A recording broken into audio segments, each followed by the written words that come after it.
Good morning po mga babayan ko. Good morning po sa inyong lahat. At ngayon po ay araw ng Monday, February 10. At nandito po ako ngayon sa Esplanade Seaside Terminal para po may share ko sa inyo itong biyahe natin papuntang Bataan. Okay, samahan nyo po ako ngayon para mabigyan ko po kayo ng idea sa mga gusto pong pumunta ng Bataan. Mas madali na po ang biyahe ngayon dahil nagbukas na ulit ang Bataan Ferry, no? Bataan Ferry na papunta pong Manila and Manila to Bataan. Okay, so yan po mga kababayan at samahan nyo po ako sa biyahe natin.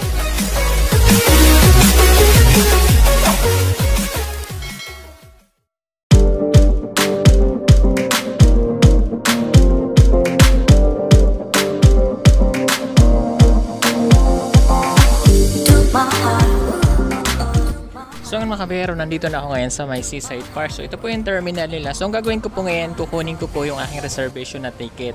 So yung ticket ko po na reserve, bino ko po yan online. So ilalagay ko po dyan sa screen. So pag na-receive nyo na po yung email nyo, screenshot nyo lang yung reservation ticket. Then dito na po natin siya babayaran sa terminal.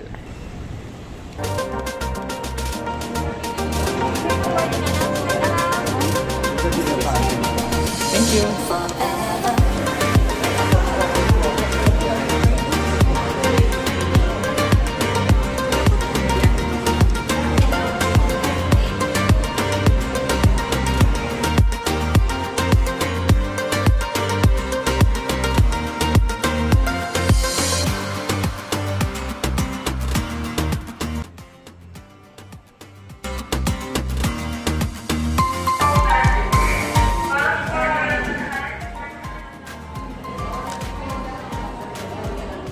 So ngayon mga Byahero, boarding na tayo at yung schedule po, ayan, papakita ko po sa screen yung mga ibang schedule ng trip papunta pong Manila Bataan at Bataan to Manila.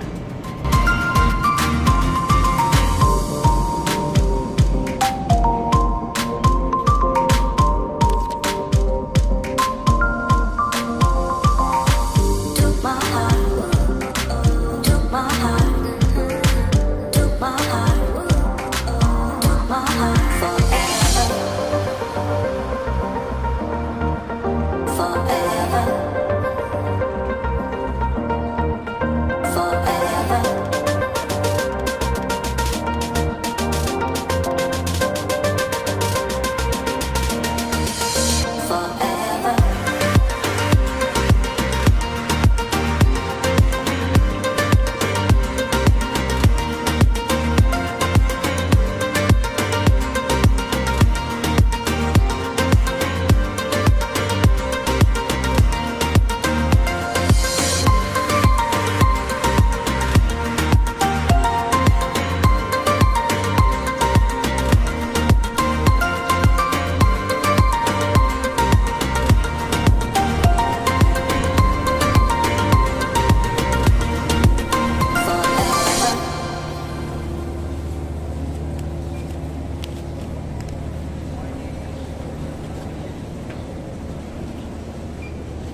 mga kabiyahero, nakarating na tayo dito sa may Orion, Bataan, dito po sa Kapinpin Port. So isang oras lang talaga yung biniyahin natin at nakarating tayo dito sa Bataan. Okay, so mga makabayan, no, may mga terminal na po dito or tricycle na pwede nyo sakyan at meron din po dito yung kanilang service. No? Kung kayo pupunta ng Camayan Coast, nandyan na po yung kanilang service o yung shuttle at nandyan din po yung van terminal na pwede kayong pumunta sa iba't ibang bahagi nitong Bataan.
Babalik na po ulit ako at kukuha na po ulit ako ng aking boarding pass para po makasakay na ulit ako pabalik ng Maynila.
So ayan, nakabalik na tayo dito sa Seaside Terminal dito sa may MOA, no? So ngayon mga kababayan, kung mayroon po kayong mga katanungan at nais nyong itanong sa akin, pwede nyo po akong i-private message sa aking Facebook page at Pugong Byahero. At yan, magandang biyahe ito mga kababayan ko dahil kung kayo po pupunta nga ng Bataan, napakadali na.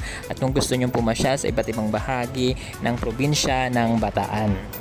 So yun mga kabiyahero, hanggang dito na lamang po itong aking video at itong ating biyahe na may share sa inyo. Muli ako po si Pugong Byahero at kung bago ka lamang po sa aking channel, huwag mo po sana kalimutan mag-subscribe. Okay, thank you so much po sa ating lahat. Mag-iingat po tayo palagi and God bless po.